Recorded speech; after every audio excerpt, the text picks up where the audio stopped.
They say a diamond is forever, but in New York City, a secret has an even longer shelf life.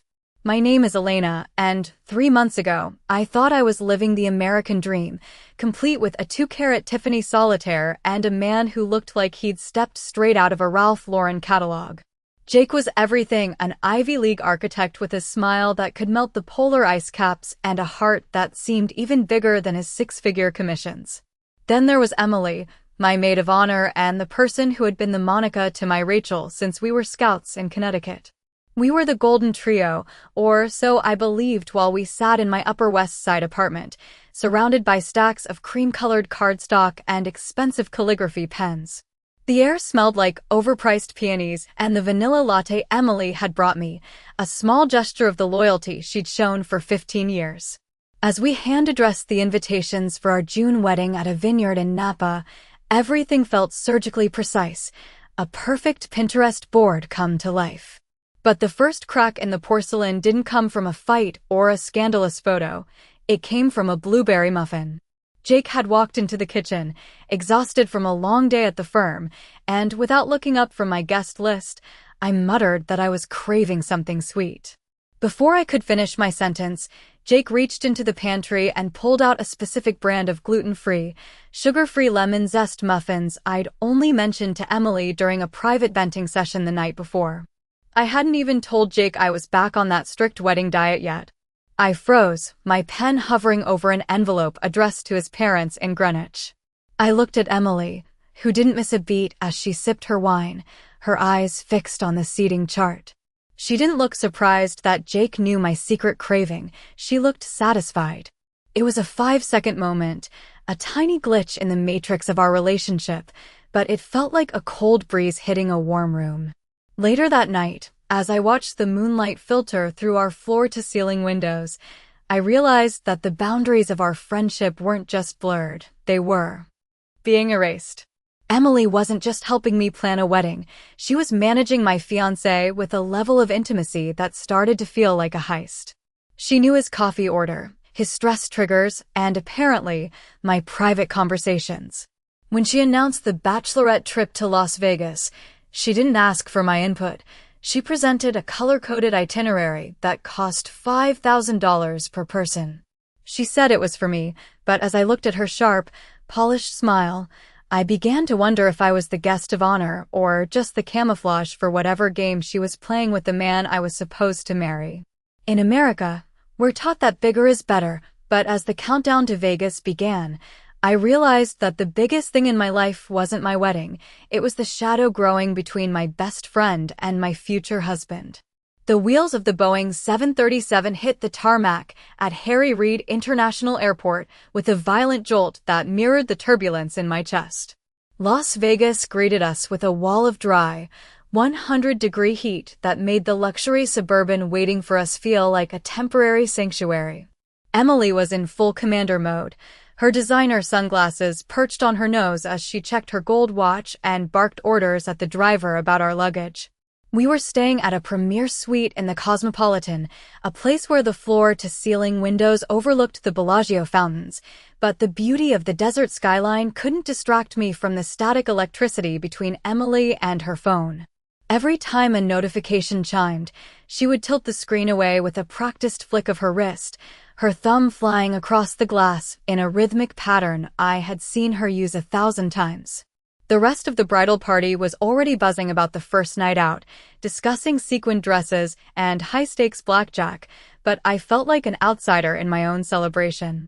As we checked into the suite, the opulence was suffocating, from the marble countertops to the $3,000 bottle of champagne waiting on ice. While the other girls headed to the vanity mirrors to touch up their makeup, I caught Emily standing near the balcony, her silhouette framed by the neon glow of the Strip. She was staring at a photo on her screen, a soft, possessive smile playing on her lips that I had never seen directed at me. I walked up behind her, my footsteps muffled by the thick plush carpet, and for a split second, I saw the edge of an image before she locked the device. It was a construction site, the distinctive steel skeleton of the new museum Jake was designing downtown. The sun in the photo was hitting the girders at an angle that suggested it had been taken only a few hours ago, yet Jake had told me he was stuck in back-to-back meetings in a windowless boardroom all day.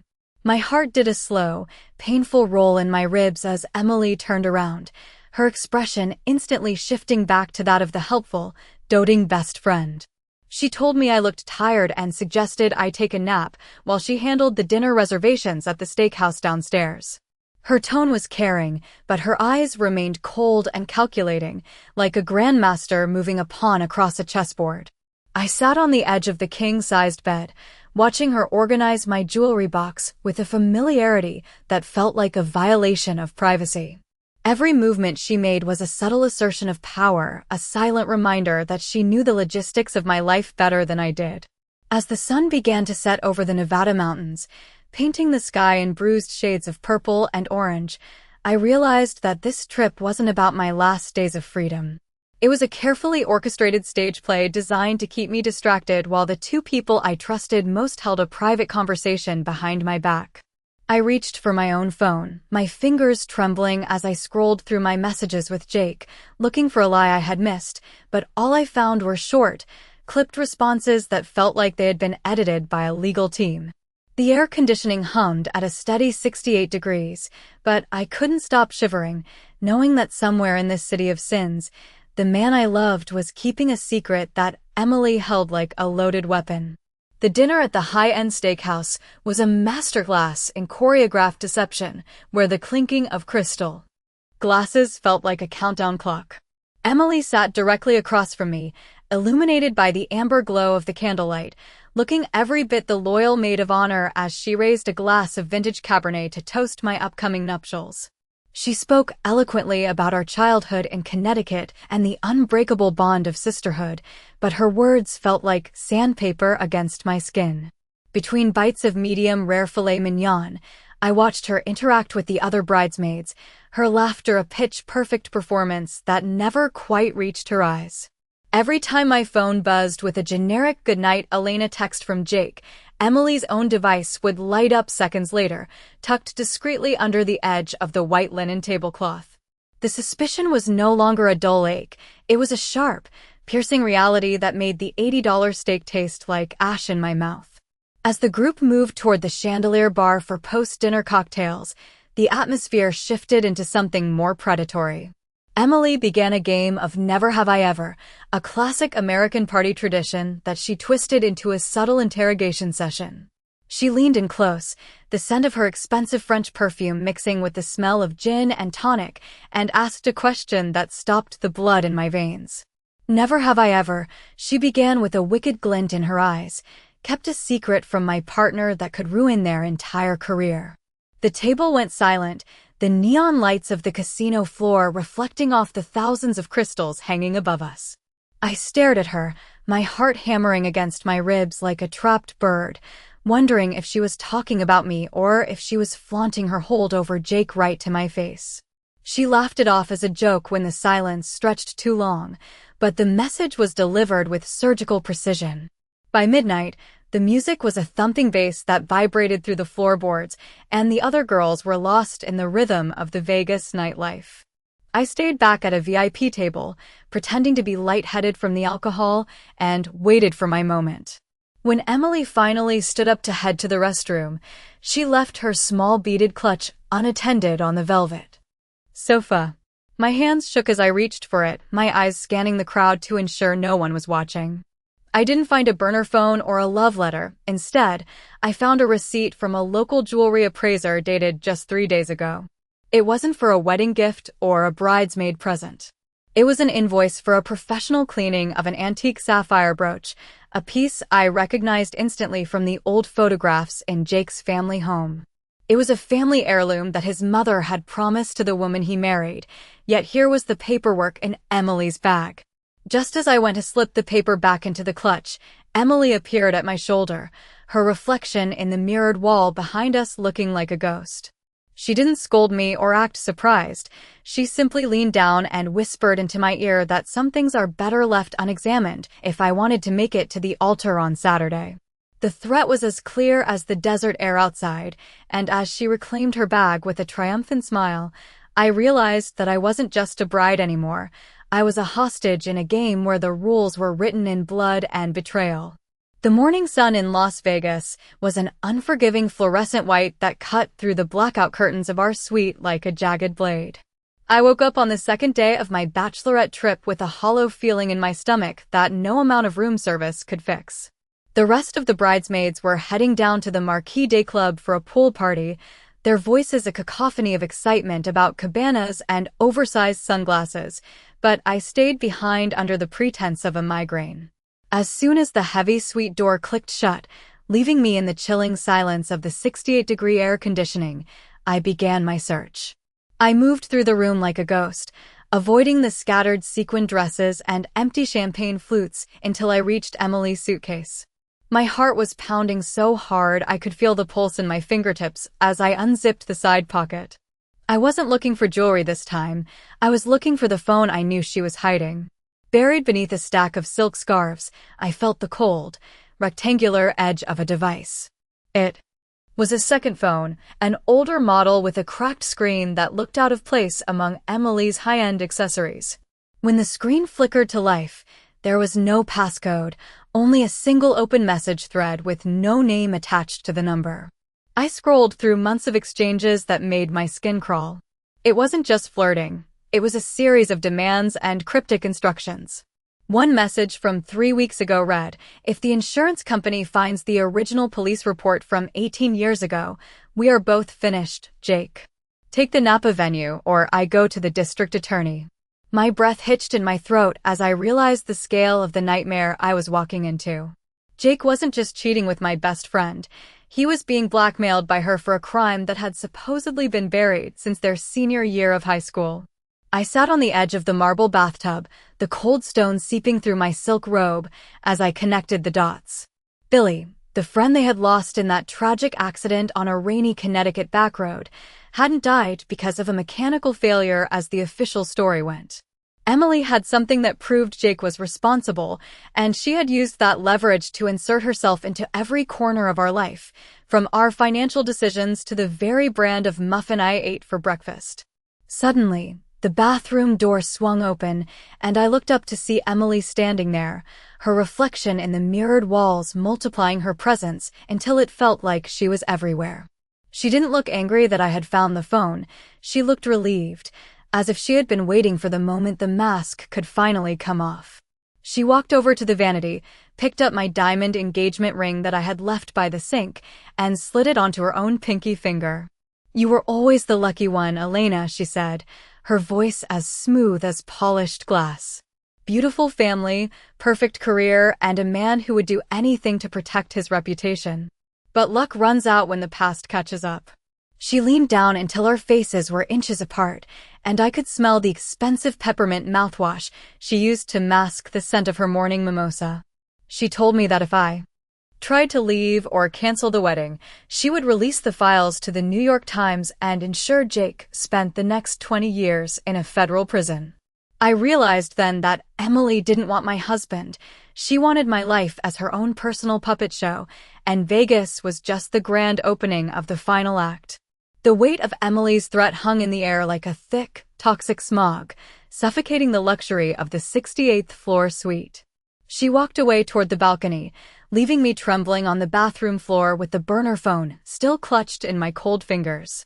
I knew I had to act, but every move felt like stepping into a landmine. I waited until I heard the shower running in the other room before I grabbed my silk wrap and slipped out into the hallway, my heart hammering against my chest like a drum. I needed air, but more than that, I needed answers that were not filtered through Emily's twisted perspective. I navigated the labyrinth of the casino floor, dodging the bright lights of the slot machines and the morning gamblers drinking $5 beers, until I found a quiet corner near the high-limit lounge. I dialed Jake's number, my hand shaking so much I almost dropped my phone. When he answered, his voice sounded thin and strained, as if he were speaking from the bottom of a deep well. He didn't say hello, he just asked if Emily was with me. I told him I knew about the accident 18 years ago and the messages on the burner phone. There was a long, agonizing silence on the other end, punctuated only by the distant chime of a winning jackpot. Then, Jake began to sob, a broken sound that stripped away the image of the confident architect I thought I knew. He confessed that on that rainy night in Connecticut, he hadn't just been a passenger. He had been behind the wheel of the SUV after 3 drinks at a graduation party, and Emily had moved his body to the passenger seat before the police arrived. She had spent nearly 2 decades cultivating his guilt, turning a tragic mistake into a life sentence of servitude. He told me that she had forced him to put her name on his bank accounts and had even dictated the terms of our prenuptial agreement to ensure she remained his primary beneficiary in case of an accident. I stood there, leaning against a cold marble pillar, realizing that the man I was supposed to marry was a shell, hollowed out by a woman who treated friendship like a hostile takeover. Jake whispered that he was terrified. Emily had a video on a hidden drive that showed him stumbling out of the driver's side door, a piece of evidence she had kept as an insurance policy. I told him to stay quiet and not to alert her that we had spoken. As I hung up, I saw a familiar figure through the glass doors of the hotel lobby. It was Emily, but she wasn't at the pool with the other girls. She was standing by the valet stand, talking intensely to a man in a dark suit who looked more like a private investigator than a tourist. She handed him a thick manila envelope and pointed toward the elevators. I realized then that she wasn't just waiting for the wedding, she was accelerating her timeline. My best friend was preparing for a finish line that didn't include me standing at the altar. I retreated into the shadows of the casino, my mind racing at 100 miles per hour. If I couldn't run and I couldn't fight her directly without destroying Jake, I had to play her game better than she did. I looked up at the giant digital clock above the sportsbook, seeing the seconds tick away toward the weekend. I had 48 hours to find that hidden drive and flip the script before Emily turned my wedding day into my funeral. The dry desert heat felt like a physical weight as I retreated from the lobby, my mind churning with the image of the manila envelope Emily had just handed off. I knew I couldn't go back to the suite and act like a blushing bride-to-be while she was orchestrating our downfall from the balcony. Instead, I ducked into a quiet business center near the hotel's convention wing, the hum of industrial printers providing a thin veil of privacy. I pulled out my laptop and began a frantic search for any mention of the accident involving Billy from 18 years ago. The Connecticut local archives were sparse, but I found a digitized clipping from a small-town newspaper describing a single-car crash on a rain-slicked road. The report mentioned a mechanical failure, just as Jake had said, but the officer who filed the report had resigned from the force only 6 months later. I felt a chill that had nothing to do with the air conditioning. I needed to know who that man in the dark suit was and what Emily was planning to do before we even reached the vineyard in Napa. My hands were trembling as I dialed Jake's mother, Eleanor, who lived in a sprawling estate in Greenwich. When she answered, her voice was brittle, like old parchment. I didn't waste time with pleasantries. I told her I knew about the driver's seat switch and the video Emily was holding over her son's head. Eleanor let out a sharp, jagged breath and confessed that the family had been paying Emily off for years, thinking they could buy her silence with tuition payments and luxury vacations. She revealed that the video wasn't just on a hidden drive, it was stored in a cloud account that Emily accessed through a specific physical security key she kept on her person at all times. Eleanor's voice cracked as she told me that Emily had recently demanded a $5 million payout from the family trust to be delivered on the morning of the wedding. It wasn't just a betrayal of friendship, it was a high-stakes extortion plot that had been decades in the making. I realized that the sapphire brooch I found in Emily's bag wasn't a gift, it was a trophy, a symbol of her victory over the family that once looked down on her. I hung up the phone and stared at my reflection in the darkened computer screen, hardly recognizing the woman looking back at me. The innocence of my engagement felt like a lifetime ago. I spent the next hour mapping out Emily's movements, realizing she had a scheduled spa appointment at 2 o'clock. That would be my only window to search for the security key. As I walked back toward the elevators, I passed a mirror and forced myself to practice a smile. I had to become the best actress in Las Vegas. When I stepped back into the suite, Emily was reclining on the velvet sofa, her feet up on the marble coffee table as she scrolled through a wedding planning app. She looked up and asked where I had been with a sweetness that made my stomach turn. I told her I had just been downstairs getting a heavy-duty concealer for my dark circles, blaming it on wedding stress. She nodded, her eyes lingering on me for a second too long, as if she were trying to see through the skin of my forehead into my thoughts. She told me to relax and that everything was under control for our big night out.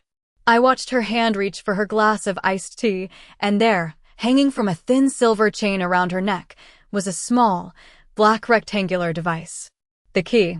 It was less than 3 feet away from me, tucked beneath her silk collar, pulsating with the power to destroy my life or set us free. The 2 o'clock sun beat against the gold-tinted windows of our suite as Emily grabbed her designer tote bag and headed for her spa appointment, leaving me alone in the oppressive luxury of the room. My heart was racing at 100 beats per minute as I waited exactly 5 minutes to ensure she had entered the elevator before I sprang into action. I knew the security key was around her neck, but a woman like Emily always had a backup plan, a digital footprint she could not fully erase. I went straight to her dressing area, where the scent of her floral perfume lingered like a threat. I bypassed the jewelry and the expensive clothes, focusing instead on the small, locked vanity case she kept tucked at the bottom of her luggage. I used a small metal file from my own manicure kit to jimmy the latch, my hands sweating so much the tool nearly slipped twice. When the lid finally popped open, I did not find love letters or wedding plans. I found a stack of legal documents and a small ledger that detailed every payment Jake's family had made to her over the last decade. The numbers were staggering, totaling hundreds of thousands of dollars for tuition, apartment rentals in Manhattan, and European vacations, all labeled as gifts but clearly serving as hush money. As I flipped through the pages, a folded piece of paper fell out. It was a copy of a police report from the night Billy died, but this one had a handwritten note in the margin that said the blood alcohol test results for the driver had been switched at the lab. My blood ran cold as I realized the depth of the conspiracy. Emily had not just covered for Jake, she had actively manipulated evidence to ensure she had a permanent collar around his neck. I felt a surge of nausea, realizing that the woman I called my sister had spent half of her life calculating the price of our destruction. I heard a faint metallic click at the door and froze, my breath catching in my throat as the handle turned. I shoved the ledger back into the case and dove toward the bed, grabbing a bridal magazine just as the door swung open. It was not Emily, it was a hotel maid coming to refresh the towels, but the jolt of adrenaline left me lightheaded. I knew I was out of time to be a victim. I pulled out my phone and took high-resolution photos of every page in that ledger, ensuring the cloud backup was syncing even with the spotty hotel internet. I needed to confront the past before I could save my future. I decided to call a number I had found in the back of the ledger, a contact simply labeled as Officer Miller. When a gravelly voice answered, I introduced myself as Jake's fiancé and mentioned the accident in Connecticut. There was a long, heavy silence before the man told me that he had been waiting 18 years for someone to ask the right questions. He agreed to meet me at a quiet diner 5 miles off the strip in an hour. As I grabbed my purse and prepared to sneak out, I looked in the mirror and saw a stranger. The girl who wanted a fairy tale wedding was gone, replaced by a woman who was ready to burn the whole palace down if it meant exposing the truth. I slipped out the service entrance, the dry Nevada wind whipping my hair as I stepped into a rideshare, knowing that if Emily found out where I was going, there would be no turning back from the war we were about to wage. The diner was a relic of a bygone era, tucked away from the neon glare of the strip, where the smell of burnt coffee and cheap grease hung heavy in the air. I sat in a cracked vinyl booth at the very back, watching the dust motes dance in the late afternoon sun until a man with a weathered face and a deep scowl sat down across from me. This was Miller, the retired officer who had carried a secret for 18 years. He didn't order anything, he just looked at me with eyes that had seen too much and told me that the night of the accident was the reason he had turned in his badge. He explained that Emily hadn't just switched the bodies, she had filmed the entire aftermath on a handheld camcorder, capturing a dazed and intoxicated Jake trying to climb out of the driver's side window while Billy lay motionless on the asphalt. Miller confessed that he had been paid $50,000 by an anonymous source to misplace the original toxicology report, a decision that had haunted his sleep for 2 decades. Just as he was about to tell me where the physical copy of the footage might be, my phone buzzed with a FaceTime request from Jake. I excused myself and stepped into the cramped, dimly lit hallway near the restrooms.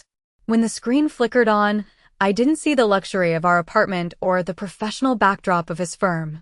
Jake was in a dark, parked car, his face illuminated only by the dashboard lights, and he looked terrified. He whispered that Emily had called him 10 minutes ago, claiming she knew I was digging into the past and threatening to send the video to the authorities immediately if he didn't meet her at a secluded spot near the Red Rock Canyon. My heart skipped a beat as I realized this was the moment of truth. I told Jake to stay calm and to head toward the canyon, but I insisted on following him from a distance. I rushed back to the booth, but Miller was already gone, leaving only a folded napkin with a series of coordinates scribbled in blue ink. I didn't have time to process the information. I ran to my rideshare and gave the driver a $100 bill to get me to the canyon as fast as possible. As the city skyline faded into the jagged red silhouette of the desert, I saw Jake's silver sedan speeding ahead of us. We pulled off onto a gravel turnout, the dust clouds billowing in the wind. I told the driver to wait and crept toward a cluster of boulders. In the shadows of the towering rocks, I saw Emily standing by the edge of a steep drop, her white dress fluttering like a ghost in the wind. She wasn't just waiting for Jake, she was holding him by his tie, her face contorted with a mixture of rage and twisted affection. She forced him to kiss her, a cold and hollow gesture that looked more like a brand of ownership than an act of love. I caught the entire scene on my phone, the moonlight providing just enough light to see the desperation in Jake's eyes as she whispered into his ear that he would never be free of her. I realized then that Emily's plan was never about the money alone.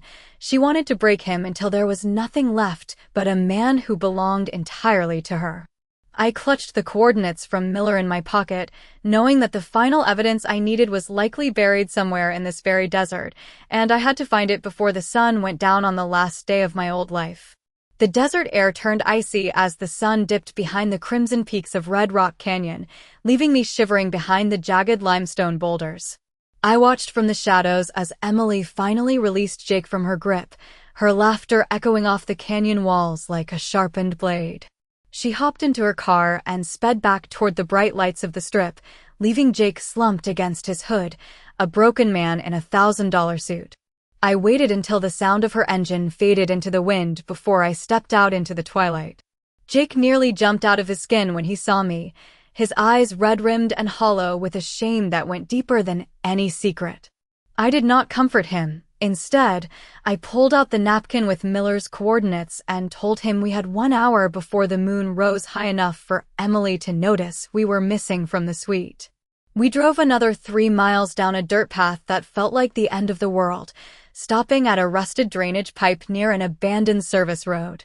According to Miller's note, this was where the physical backup was stashed, a final insurance policy the officer had kept in case the guilt ever became too heavy to carry. We dug into the dry, sandy earth for 20 minutes, my manicured nails breaking against the rocks until my shovel hit a plastic waterproof case. Inside was a dusty VHS tape and a small, silver thumb drive labeled with the date of the accident from 18 years ago. I tucked the drive into my pocket, feeling the cold weight of the truth finally in my possession. We drove back to the hotel in a suffocating silence, the neon glow of the city appearing on the horizon like a hallucination. As we entered the lobby of the Cosmopolitan, I saw Emily standing near the elevators, her white dress now covered by a silk trench coat. She looked at us with a terrifying calmness, as if she had expected us to return together. She didn't ask where we had been. She simply told us that the rehearsal dinner was starting in 30 minutes and that she had already moved my jewelry and the family sapphire brooch into her own bag for safekeeping during the event. It was a blatant display of dominance, a reminder that she still held the keys to our reputation. I followed her back to the suite, watching the back of her head and realizing that her power came from our fear, not just the evidence. While she was in the bathroom refreshing her lipstick, I grabbed her laptop from the desk. I knew she kept her master files synced to a specific cloud drive. My heart hammered as I inserted the thumb drive we found in the desert. The files loaded with an agonizing slowness, but then they appeared. A series of high-definition scans of the original, unedited police reports and a video file that showed Emily herself orchestrating the scene, moving Jake's unconscious body and wiping down the steering wheel. She wasn't just a witness. She was the architect of the cover-up from the very first second. I didn't delete anything. Instead, I copied her entire cloud directory and sent a blind carbon copy to my own private server and to the district attorney's tip line in Connecticut. I closed the laptop just as the bathroom door clicked open. Emily stepped out, smelling of roses and betrayal, and asked if I was ready to celebrate. I looked her dead in the eye, adjusted my engagement ring, and told her that tonight would be a night that none of us would ever forget. The countdown to the rehearsal dinner felt like the final minutes before a controlled demolition. While Emily was busy directing the bridesmaids on which designer shoes to wear, I sat at the vanity, staring at my reflection and realizing that the woman I used to be had died somewhere between the Red Rock Canyon and the Cosmopolitan lobby. I had the thumb drive, I had the copies of the ledgers, and I had the digital evidence of her extortion, but I knew that simply calling the police in the middle of a Las Vegas casino wouldn't be enough to truly dismantle her. I needed the theater of the moment. I watched Emily through the mirror as she fastened that silver chain around her neck, the security key glinting like a trophy against her skin. She was so confident in her victory that she began to offer me unsolicited advice on how to handle the family finances once we were officially married, her voice dripping with a condescending sweetness that made my skin crawl. I forced a smile, telling her that I didn't know what I would do without her guidance, all while my thumb was pressing the send button on an encrypted email to my family's longtime estate lawyer in New York. The plan was no longer about saving the wedding. It was about the total liquidation of Emily's influence. As we descended the gold-plated elevators to the private dining room, the air grew thick with the scent of lilies and expensive cologne. The room was filled with our closest friends and the cream of Greenwich high society, all of them clinking glasses and celebrating a union that was built on a foundation of lies. Jake was standing near the bar, looking like a man awaiting execution, his eyes darting toward the door every time it opened. I walked up to him and squeezed his hand, not out of love, but as a signal that the pieces were in place. Emily took her seat at the head of the table, right next to the empty chair reserved for me, acting as if she were the true guest of honor. She leaned over and whispered that the $5 million transfer from the family trust needed to be initiated by midnight, or she would make the call to the Connecticut authorities before the first course was served. I reached into my clutch and pulled out a small tablet I had prepared, placing it on the table between us. I told her I had something much more interesting than a bank transfer to show her. I opened a file that displayed a live GPS tracker on the man in the dark suit she had met in the lobby earlier.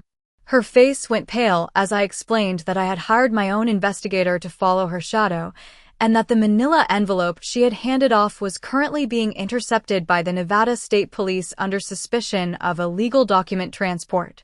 The facade began to crack, a fine line of perspiration appearing on her upper lip. I told her that every secret she had used to chain Jake to her was now a link in the handcuffs that were waiting for her. She tried to stand up, her hand flying to the security key around her neck, but I leaned in and told her to stay seated if she didn't want the 60 guests in this room to watch her get dragged out in zip ties. The appetizers were served, a delicate arrangement of sea bass and microgreens, but for the first time in 10 years, Emily looked like she was the one who was starving for air in a room full of people she thought she owned. The crystal chandeliers above the rehearsal dinner table seemed to vibrate with a tension that only 3 people in the room truly understood.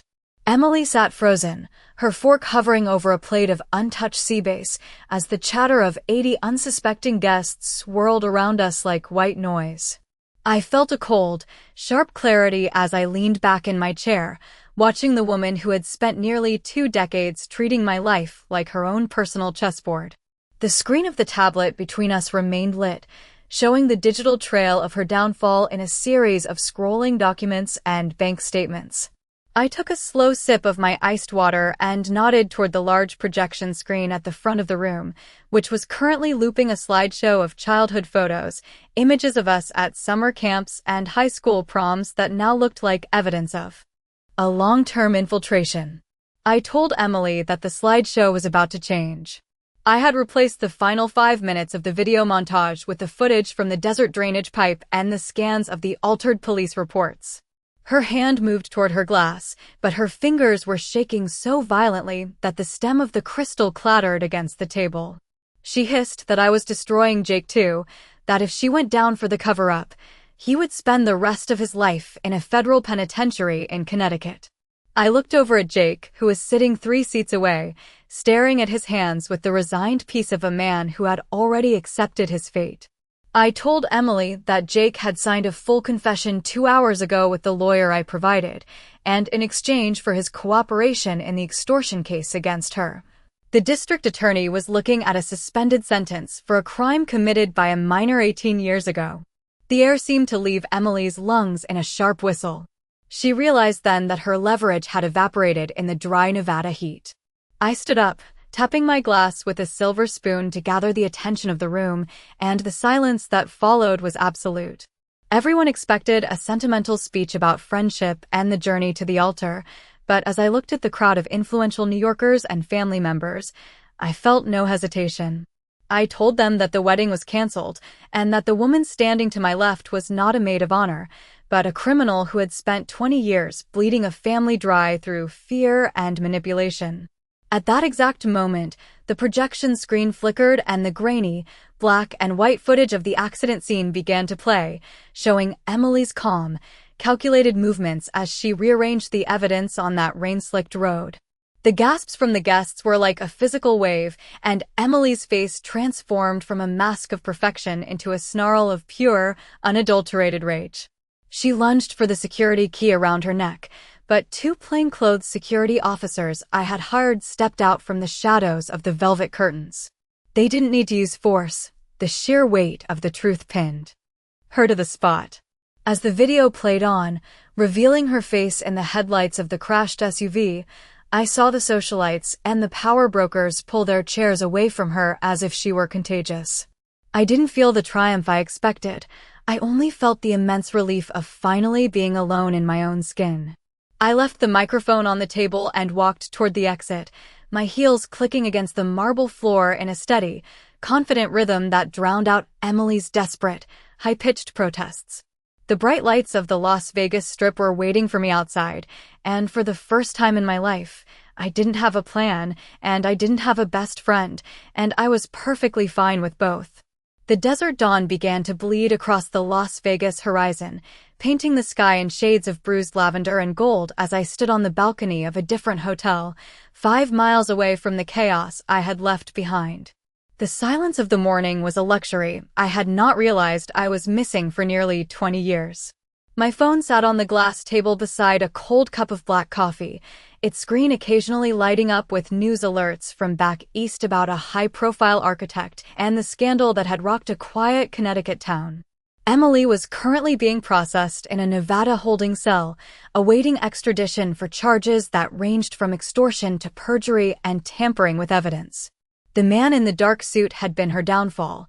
He was a disgraced former private investigator she had hired to scrub her own digital trail, never realizing that he was the first person to flip when the authorities showed him the ledger I had recovered.